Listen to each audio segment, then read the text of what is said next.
guys, what's up? I'm Jessie, and despite the fear of summoning a certain specific someone to the channel with this gun, I think it would be a disgrace to not cover the M1 Garand. I like milsurps, we know this. This is probably one of the more iconic ones, a name everyone knows, a gun everyone recognizes, and for good reason. Make sure you like, comment, subscribe, all that good stuff, and let's get started talking about why this was so pivotal and important in regards to military ideologies and just American history. If we have a Garand, we have to talk about how important they are in regards to advancing military ideologies. And I say this loosely, we're gonna touch more on this later, but you guys will know what I mean here in a second. But the Garands are obviously a very smooth, effective design. They hold up to the test of time, that's for sure, and there's a good reason people like them so much. The original versions of these did have a pretty complex gas port, which definitely made for some difficult cleaning, although come the 1940s, they were switched out for a more simplified, just kind of basic drilled gas port, and all of the other ones were retrofitted at that point. I say all of them to you collectors out there, you know darn well how rare a original gas port Garand would be to find. They are certainly worth a good amount of money because there's not many of them that exist at this point. Either way, these guns are a long stroke gas piston system, and the gas port is not the only major change that these has gone through. The Garands have a very long history in regards to their development and took quite a bit of time before we got to the ones that I have in my hand here. In the 1920s, Springfield, obviously, Thompson, Berthier, Hatcher Band, and Peterson were all in competition to design a weapon system for the military and cue many different configurations, different test trial runs, caliber types, you name it, and even the addition of more competitors like Colt Browning. We eventually carved our path forward to 1934, in which the M1 Garand finally had a more solidified design and was announced as the choice to be. Obviously, as military testing goes, early iterations were issued out to a smaller amount of soldiers to try and get some feedback on these. So in 1934, there was some preliminary testing to make those modifications, and cue 1936, in which these were finally fully adopted and did become the standard rifle for the US Army. The official service life for these weapons is 1936 to 57, though of course, as is the same with a lot of milsurp weapon systems, you can still see them being used today. They certainly have a much longer place in history in regards to actual usage in conflict. Given that time frame, I'm sure most of you can assume that this rifle is largely associated with World War II, though she did show her face in a lot of other conflicts. And another more notable one is going to be the Korean War. But I mentioned before how this gun was so pivotal in regards to helping shape military doctrine, and World War II is exactly why. This rifle was the first time that an entire army was equipped with a semi-auto rifle. It was the first time we saw that across the board. You can imagine how influential that might have been in regards to the way a military would approach engaging with the enemy when something like this was available. I obviously can't avoid the elephant in the room here. Talk about World War II, there is no getting around the fact that guns like the STG-44 existed. So the ability to maintain semi-auto for a majority of the troops certainly wasn't a very long-lived novelty, but it did help give the upper hand early on. And in addition to that, this pretty little lady right here helped influence further rifle development and is directly responsible for influencing designs of the M14 and M16. So really, this gun in my hands right here is the great-grandmother of your baby killer 15s. Or didn't she age beautifully? And on top of it being the first time we had seen a military fully equipped with semi-auto rifles, this gun did also help shift towards having steel barrels. This was probably one of the more popular, bigger rifles to implement.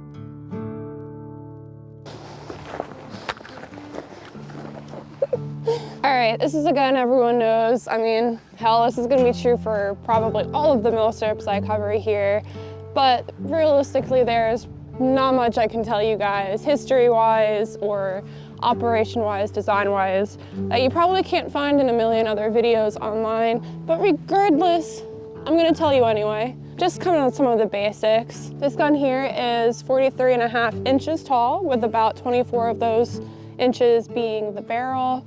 It's about 10 pounds, which, I mean, not great, not bad. There are certainly a lot of other milsurp rifles that are much more cumbersome, and conversely, there are ones that are much more easy in regards to maneuverability. Obviously, I am tiny and I fatigue much quicker when I use something like this, but I don't think that the M1 Garand is anything particularly bad. Kind of just in the middle ground in regards to size and weight. I do think that the Garands have an association with recoil, being that they are chambered in 30-06. Traditionally, the one in my hands is 30-06, which is obviously going to be a punchier round, but I don't think that the recoil is bad at all when firing one of these. It's certainly not a gun that I would hand to someone who is not comfortable with firearms. Definitely not a first time shooting range day toy. But if you are familiar with shooting and you have some kind of basic level of competency, there's really no reason one of these should be a problem for you. And if it is, lean in better. I don't know what to tell you. I already touched on the operating system of this, but another feature that is very notable of the Garands is going to be their use of the end block clips. Probably my favorite part about the end blocks is that beautiful ting they make when they eject. It is such a lovely sound. Admittedly though, I think they can be a little more cumbersome to use. I mean, someone's gonna yell at me. They're probably better than stripper clips in the bigger sense of things in the bigger picture here. But if you see in the chamber here, it's obviously a little springy. So if you go to insert the end block clip and you don't quite get it all the way seated, the entire thing will pop back up. So if you have very cold, numb hands or bigger gloves and you're trying to insert, if you don't make that final little push, you're not gonna get any rounds in. Whereas at least with a stripper clip, I think you can take that top round and kind of leverage it to ensure things get down. And even if you miss the top round or two, you can still feed other rounds into it. And of course, we can't mention the Garand without mentioning the ever-known issue, the Garand thumb. Yep, you heard that right. These guns have a very infamous bite on them, which I honestly don't think should be too much of an issue in regards to not getting. But if you do, ouch, it's gonna hurt. Once you have the end block clip in all the way and you release that thumb pressure, this will send itself home. Obviously, the concern into why you might get Garand thumb. I did this on the AG42 video. I think I have to do it here. We can't compare that bite without shoving a carrot down these things. Oh, look at that go. Yeah, I wouldn't want my finger in there. But again, I think if you have a basic understanding of your manual of arms, it shouldn't be too much of a worry. I do think the AG42 is significantly worse. No thank you on either. A big misconception with the end block clips though is the inability to partially load or top off, which is very untrue. You absolutely can do that on these, though I will say it's definitely a two-hand job, meaning in the field it's not going to be very effective to do. Going to be a lot more effort, and it's definitely going to be quicker just to grab a whole new clip and start fresh. In addition to that, there's of course the concerns with getting in dirt and other debris in this because it's so open, just increasing your chances of malfunctions, which obviously no one wants to deal with while they're actually in battle. Let's be realistic. Everyone knows it's easier to just switch to your sidearm anyway. You guys like to nitpick everything in the background of these videos, so I am certain that you guys haven't missed something so glaringly obvious like a second Garand right behind me. And if you're especially keen, you might have noticed that this was the one I was primarily shooting in some of this B-roll here. This one is chambered in 308, whereas this one is classic 30-06, a proper Garand. I know there's some of you watching this video that are gonna think that the 308 version is absolutely blasphemous, should not exist. If I'm gonna get a classic military rifle, I should have it in a classic military caliber, which I can understand your point, but why not both, right? I did primarily shoot the 308 in this video just because of cost. 308 is obviously a much more normal caliber these days, so you can find it more readily and it's definitely cheaper to shoot. And if you are someone who does like to collect these kinds of guns, there's a bonus point right there, right? If you have a Garand in 308, there's a good chance that you can use that caliber with some of your other weapons that you might own, whereas 30-06 is kind of like an oddball, which I always do think is a nice feature. But not to give 308 too much hate, the 308 Garands are understandably going to be a bit easier to shoot too if you are someone who is not as comfortable with the weapon system. Obviously 308 is going to be a bit softer of a round, meaning that recoil concern is going to be a bit less, making this a little bit smoother, which could just mean a more enjoyable range session. But at the end of the day, yeah, cost was the big driver for that. To make things extra easy on these, if you do happen to have both, or you know, you have one, your friends have the other, whatever, the clips are actually interchangeable on these, which is a nice little feature. It's always the worst when you have to get like 30 different mag types. Stripper clips are annoying enough as is, especially with certain firearms where they are difficult to find. But yeah, they're interchangeable. Just make sure that you are not accidentally loading in the wrong caliber, because that would not be a fun time. And actually, the early ones did have a little plastic bit to help prevent you from putting 30-06 in where it shouldn't go. Yeah, just look what you're loading. Otherwise, the 308 version is definitely going to be smooth and fun. This is Boondock Ballistician. We might as well touch on the ballistics while we're at it. 30-06 is obviously a punchier round. I keep saying that. She's clearly got a little bit more power to her, which you could associate typically with having a flatter trajectory. Obviously it's a larger round, which means you can get more velocity out of it. That doesn't mean 308 shouldn't get some credit here. I actually think 308 is a great caliber type, even though it might be a little bit smaller and a little bit less in regards to oomph. 308 actually, generally speaking, will have a better bullet stability. The caliber is going to typically see a better ballistic coefficient, meaning that at longer ranges, you can have a much more predictable performance. The projectile is going to be, again, generally there's a bunch of different rounds and there's a bunch of shitty manufacturers, but generally speaking, 308, the projectile is going to be able to stabilize a lot better.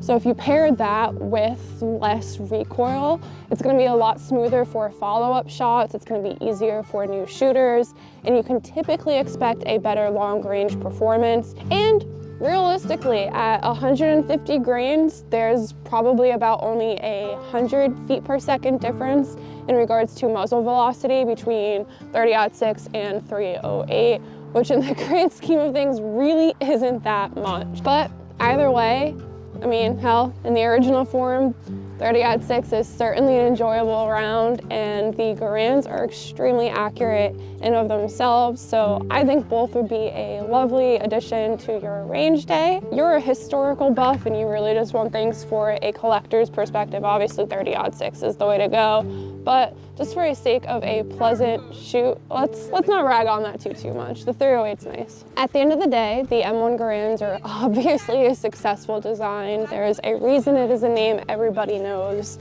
And during World War II, there was actually about like 5.4 million of these produced.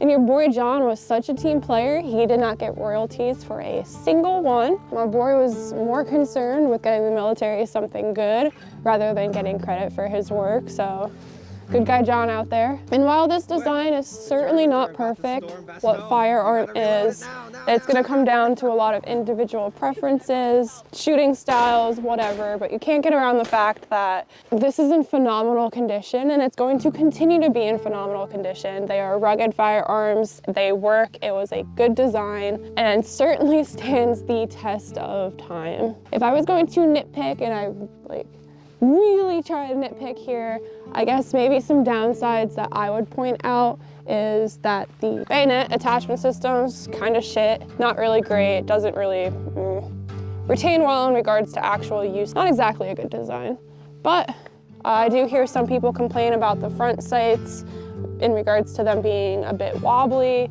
This one seems steady. I haven't had any issues or noted anything with it, but I guess maybe understand where people are coming from with that. It's certainly a conversation enough that I think I might be the oddball. In regards to using the optics, I think it's not bad. You know, it's all preference on what type of sight post helps guide your eye better. I think these ones do guide the eye pretty well. Obviously the thick ring in the back is going to obstruct your vision more, so not as good of a view on the surrounding area of whatever you're aiming down on. Oh, yeah, you know what? If I am gonna complain, I got a good complaint. Why don't I have the grenade launcher attachment? Someone help, because I feel very cheated in that this is bare. And just a neat little fun fact here. I mentioned the Korean War earlier. During the Korean War, the Garands actually did get a nice little design feature, a nice little accessory thought of for them. So there was a winter trigger that you can get available for these.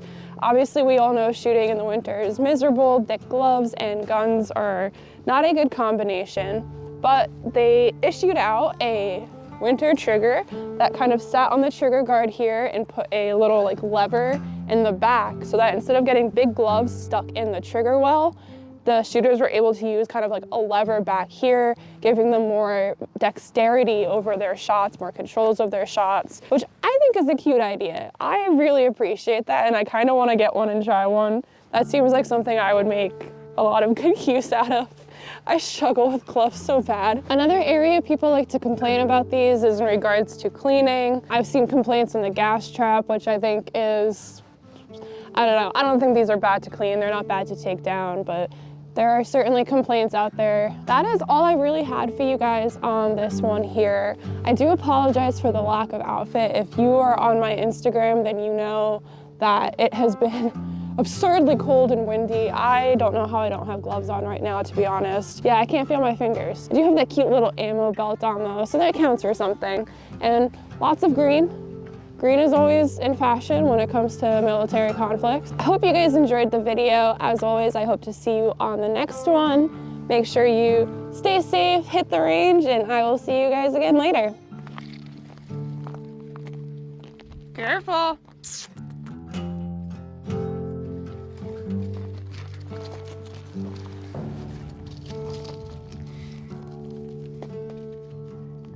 Careful.